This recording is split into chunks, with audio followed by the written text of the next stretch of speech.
Hi guys, James here from Meatster, and I'm back in my normal location. If you spotted the last two videos, obviously I was not in this room, I was in somewhere completely different, but we're back now, and I've got a video today that I've been waiting to do for ages. Didn't get my act together for a while, but today I have been out, and because you all asked me down in the comments, I'm doing the test we've all been waiting for. So what have we got today? Well, it's time to test those British supermarkets. How are they doing meat-wise?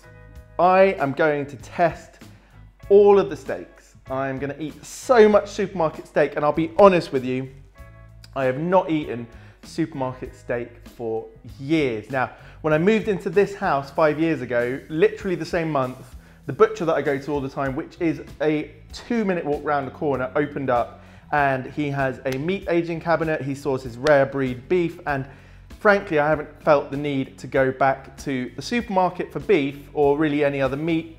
And I happen to have a fishmonger there as well. So all in all, I've been really, really lucky, but I do know that not everyone can live right next to a good butcher. And frankly, the supermarket is convenient. It's often well priced, although not always the case, which we're gonna find out today. Exactly how well priced some of these supermarkets are. But today we're going to start right at the top level. Now, there could be some debate about this, but I don't honestly think, if anyone's being really honest, that you would debate that the two top supermarkets when it comes to sort of luxury eating in the UK are Waitrose and Marks and Spencer's. So I thought I would start there today because it's the most likely, they're the most likely places that I'm going to find at least comparable beef to what I've been eating. And the idea is that over the next few episodes of this series, we're going to test out different supermarkets together. So I think that we're going to do Sainsbury's versus Tesco's and Asda versus Morrison's. And then also, if I can find steak at Aldi and Lidl, which I'm not sure they do sell steak, but I'm going to figure it out, then we'll do that as well. And with those each supermarket, we're going to get a winner out of each pair, and in the end, we'll test the last three standing together. And then you can all know where you should buy your steak from when you do your supermarket shopping. All right, so let's get on with it. Waitrose and M&S had a much larger range of beef than I thought possible, but actually Waitrose came up way ahead in those steaks. So if you're looking for variety out of these two supermarkets, Waitrose is your best bet. As you'll see here, they've got an actual butcher's counter. In their fridge section, they had a reasonable selection of sort of a more entry-level beef, which they call British beef, and then they go all the way up to the sort of Dutchy organic, which is, I think, the Prince of Wales is a steak, so that's their more expensive stuff. And in between they had the Aberdeen Angus, so you went from not knowing the breed to knowing the breed to knowing the breed, and it's organic and aged and all of that sort of stuff. But on top of that, I was surprised to see that they had bavette steak, they even had hanger steak, they had some côte de boeuf, so on the bone, and obviously fillet steak, rump steak they had, so I was quite intrigued actually that they hold all of those, and that's just in the fridge section. If you go to the actual butcher's counter, then you've got a choice with a few other things as well. Now M&S on the other hand does not have a butcher's counter, and it has a reasonable selection. I think what we'll do as we go through these episodes is I'll compare them to the other supermarkets just in these intro sections. But M&S is not the best place for the choice of things. I didn't see anything like bavette or hanger or côte de boeuf, but you did have, I believe, sirloin, ribeye, rump and fillet, which are probably going to account for most of what you're looking for most of the time. So let me show you what we've got today. So here we started at the lower end with the British beef, and here's a central Waitrose, and also just the British sirloin steaks, and also there's going to be the ribeye steak here. And now these both are around £25 per kilo. So when you consider that they don't even tell you what breed they are, and the Waitrose ones don't even tell you if they're aged, whereas the M&S ones do, this is actually not very cheap at all, considering that the top end stuff is around £35 a kilo. Then I was interested to see that they both went for Aberdeen Angus steaks as their sort of mid-range. It's a good breed to choose from. You generally get good marbling, but obviously it's down to the cow itself. And these are obviously more expensive, somewhere in the middle. You'll note with these supermarket steaks that are pre-packaged, they're not very big. And then we move up here, and this is the best quality that they do there. This is salt dry aged for 30 days at M&S. and must be from Aberdeen Angus, otherwise that wouldn't be the superior steak from the other Aberdeen Angus. And then down here from the butcher's counter at Waitrose, again around £35 a kilo. This is dry aged steak, Aberdeen Angus as well. So I'm just going to very quickly take you through how I just package up what I don't use in these tests. They are vacuum packed using this Polyscience home vacuum packer, which is actually a really good machine and has come down a lot in price since I bought it several years ago. So I'm just taking off about a quarter or a fifth of each steak here, just enough to test with. Luckily they're all roughly the same thickness. Some of the cheaper ones are thinner. But that's just realistic, that's how they come. So, you know, in terms of comparison, I didn't want to change that and try and get anything thicker. The cheaper steaks, I feel that there's a bit of trickery here. They're obviously cheaper per kilo, but then they also give you less of the beef, so that they do come out a lot cheaper. And I think in most cases, if you want a really good steak experience, the cheaper end is probably not going to be what you're after. But there are some things which they can be useful, like, you know, steak sandwiches, things like that. But anyway, we'll see how they taste and sort of make that decision at the end. So anyway, I'm just getting ready to cook the steaks here, give them a bit of oil and a bit of salt, and we'll take it from there.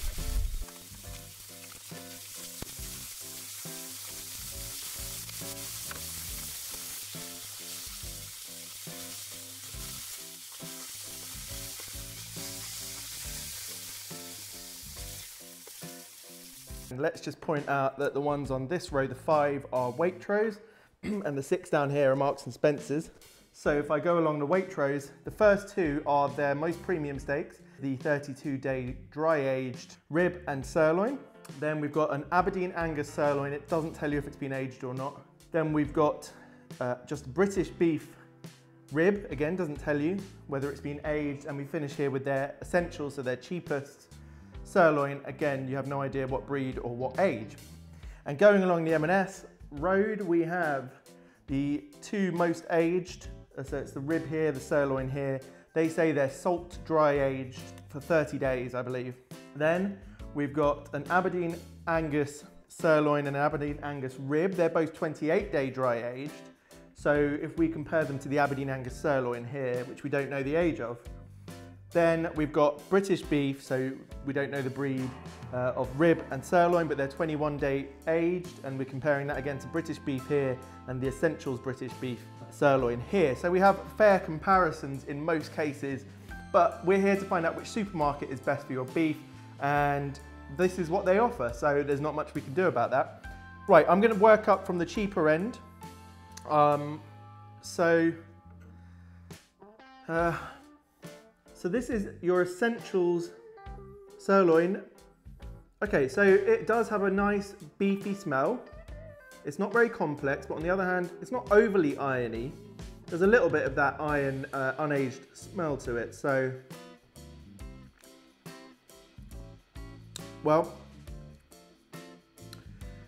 it's a little bit dry. Now it's cooked to pretty much medium well here, if not more to well. So you can blame me. This is a thin piece that they give you though, and it'd be very difficult to not cook this for a little bit too long. These were just a minute on each side. But I can tell you, having cooked other sirloins like that well, that this is not faring up too well to that sort of cooking. So it is dry. It's like catching in my teeth, catching in my throat. It's got an okay flavour. The one thing I'd say is definitely not unpleasant.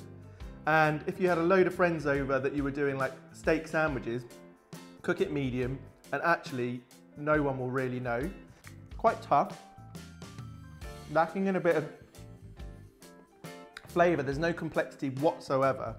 You know, there was very little marbling in that meat.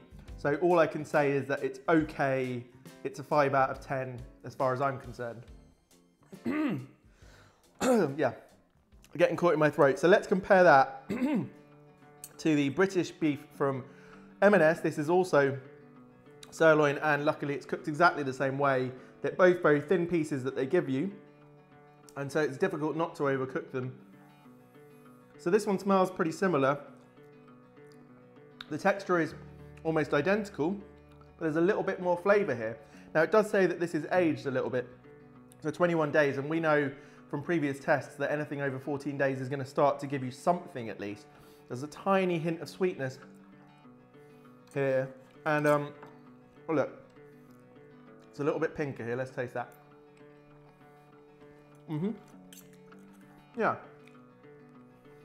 the M&S is definitely better, actually, quite a lot better for that sort of simple beef. There's a little hint of an aging flavour, slight bit of sweetness. The texture is similar. Again, it wasn't very marbled, but I would definitely pick the M&S one over the essential Waitrose. Got British beef ribeye and British beef ribeye, so this is a good test. Again, we don't know the aging of the Waitrose one. Well, it's a notch up.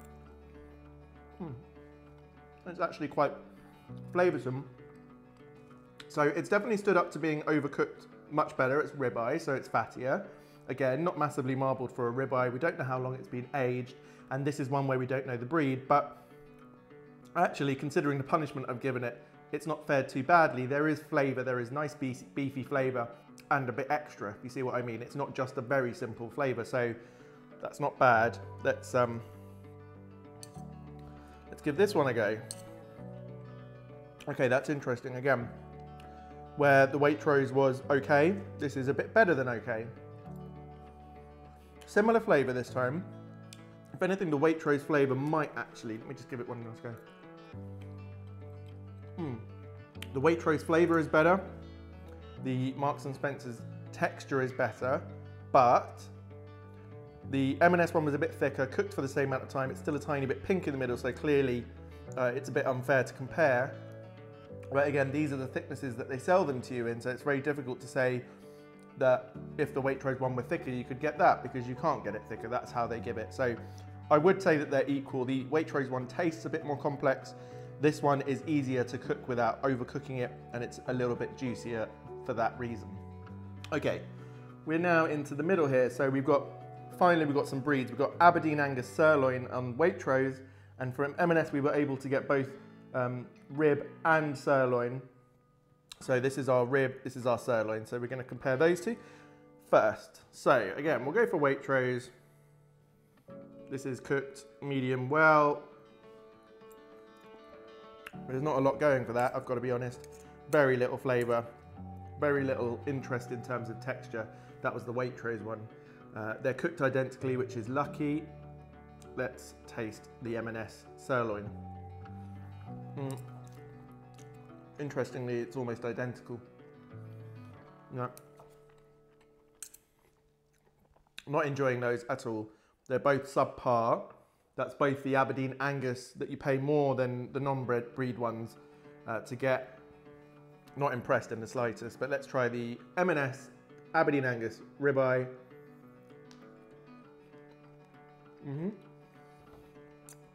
Okay.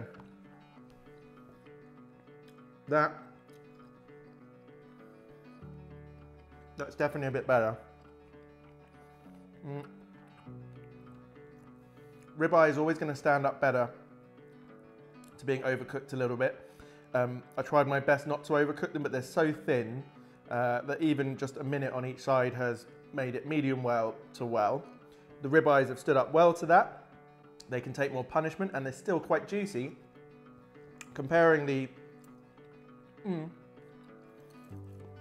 Okay, when you compare the non-breed British beef M&S to the Aberdeen Angus M&S, there's a little bit more flavour here in the Aberdeen Angus. If we do the Essentials Sirloin from Waitrose,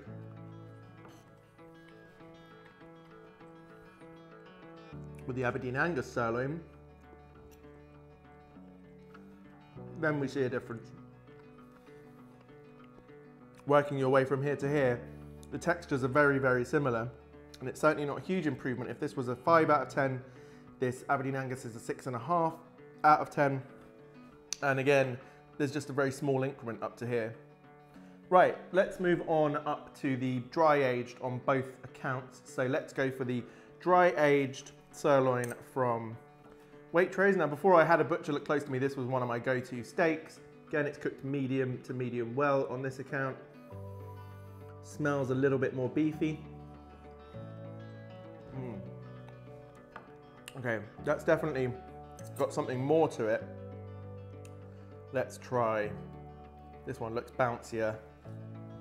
It is much thicker. Here we go. Cheers. My first ever salt-aged sirloin from M&S.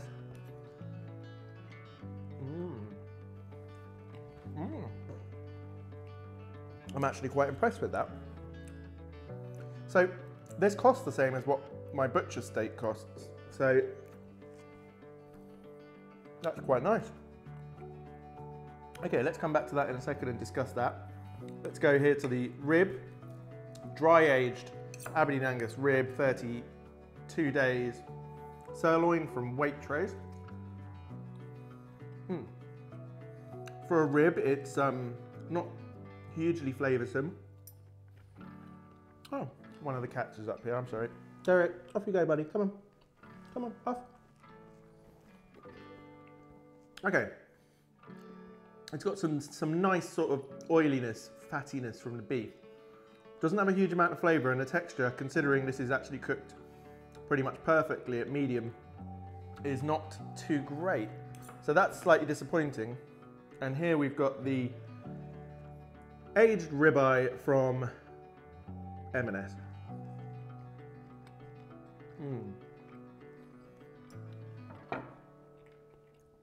It's actually not bad. Considering it's thinner, it's just the piece they give you in a packet. But it's flavoursome. You would have to be very careful not to overcook this because it's very thin, in my opinion. Way too thin for ribeye because you need enough time to just start melting that fat. So I think that is not something they should be doing like that. Okay, here's my verdict. After I just taste test, this is the one from memory that I think is by far the best steak on this table, and that is the salt-aged sirloin from Marks and Spencer's. Right, quick conclusions today. The Waitrose range is almost on every account not as good as the Marks and Spencer's range. Whether they're cooked correctly or not, I've actually cooked them all equally well or equally badly, if you see what I mean. And there are vast differences. The M&S steaks are more forgiving, they're more flavoursome, and so I guess M&S lives up to its billing perhaps as the most luxury of the supermarkets, but Waitrose should be right up there. It costs about the same amount per kilo in each case. But if I had to go to a supermarket out of these two to pick up a steak quickly, my butcher was closed, and I had friends coming over, it would be the salt-aged sirloin. But if I wanted something cheaper, frankly, any of these steaks would be fine, considering that you've had to pick them up from a supermarket in a packet. You don't know exactly where they're from. They're not all of them breeds. This is just British beef. You have no idea which breed it is. I'm sorry, Derek, you can't eat that. I'm sorry. Come on, off you go. Off you go. I know you're hungry. I'll get you some food. There you have it, guys. Marks and Spencer's wins round one. The aged sirloin from Marks and Spencer's is the best steak on this table. I really quite enjoy that. So that's something I didn't know before. Anyway, I hope you learned something from this episode. If you want to carry on seeing these supermarket comparisons, then please subscribe to the channel. Leave your comment on your thoughts, what you've tasted from this range, what you prefer, and just keep an eye out for upcoming videos with other supermarkets, but also a more in-depth look at each supermarket's range, potentially, if you like this sort of content. All right, guys, have a good day, and cheers.